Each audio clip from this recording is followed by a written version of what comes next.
خۆشەویستەکانم ئێرە ئەفریقیایە وڵاتی مەغریبە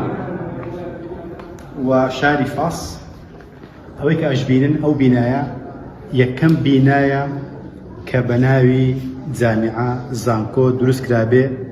نەک تەنها لە ئەفریقا و لە مەغریب بەڵکو لە هەموو جیهانە تا ئەو کاتێک کە ئێرە بنیادراوە شوێنێک نەبووە پێی بڵێن جامیعە. ئەم جامیعەیەش پێش ئیسلام دروست نەکراوە بەڵکو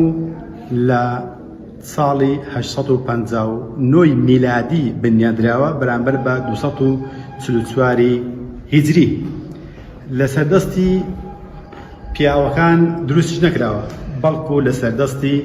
ئافرەتێک بنیادراوە بە ناوی فاتیمەی فەهری. فاتیمەی فەهری ئەم ئافرەتە ئیماندارە بووە کە درکی بەوە کردووە کە ئیسلام لەگەڵ عیلمدایە لەگەڵ پێشکەوتوندایە بەهۆی ئەوەی کە سەرمایەکی زۆری هەبووە دەوڵەمەند بوونە لەگەڵ خوشەکەی خۆیان مەریەم هەستاون بە بنیادنانی ئەو جامیعەیە کە باسم کرد یەکەمین جامیعە لە دنیادا کە دروست کرابێت ئافرەتێکی ئیماندار دروستی کردووە بە ناوی فاتیمە فەهریە. کەواتە لێرە پێمان ئەڵێت کە هەموو جامیعەکانی دنیا بەچکە و وەچەی ئەو جامیعەیە. کەواتە هەر کەسێک کە خوێندەوارە ئەبێ بزانێت ئەوەی کە دایکی هەموو جامیعەکانە ئەم جامیعەیە کە لە شاری فاسە لە ئەفریقیا یاخود لە وڵاتی مەغریب. کەواتە خۆشەویستەکانم کەس ڕێگری لێ نەکردووە و یارمەتیشیان داوە و لێرەش علمی طوبیان خوێندووە و لە هەمان کاتە علمی فەلەکیان خوێندووە لە پاڵ علمی شەرعیە کە ئەمە یەکەمین جار بووە لە هەموو جیهاندا کە جامیعە بوونی نەبوو بێت کە ئەمە یەکەم جار بووە کە ئەم فاتیمە فەهریە درکی بەوە کردووە کە ئیسلام لەگەڵ علم و لەگەڵ بەرەوپێچوونی مرۆڤایەتیدا بووە بۆشە ئەم جامیعەی بنیات ناوە. جا ئەمە کە سەیریشەکەین سەرەوەی هەر هەمووی غورفە بەهۆی زۆری خەڵکەوە ناتوانین بچینە ژوورەوە یعنی تەسویرێک بکەین لەبەری خەڵکیش زۆر ئاچۆکە نەگمان زۆر بێت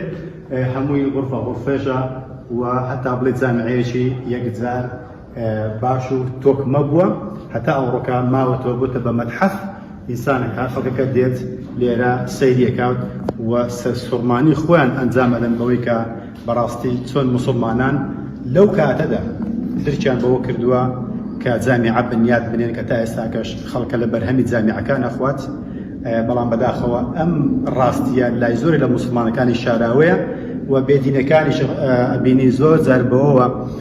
قسە ئاکەن کە بەبێ علم قساکەن کاڵێن ئیسلام چی کردووە لە کاتێکا بینین کە ئەمە دایکی هەموو جامیعەکانی جیهانە لەسەر دەستی پیاوێکی مسلمان بەڵکو لەسەر دەستی ئافرەتێکی مسلمان بە ناوی فاتیمە فەهریە بنیاتراوە. ئەمە باشترین بەڵگەیە مێژوو شاهیدی ئەو ڕاستەیە کە ئیسلام هەمیشە لەگەڵ علم و لەگەڵ پێشکەوتنی مرۆڤەکان دابوو. وەسەلام عەلەیکوم.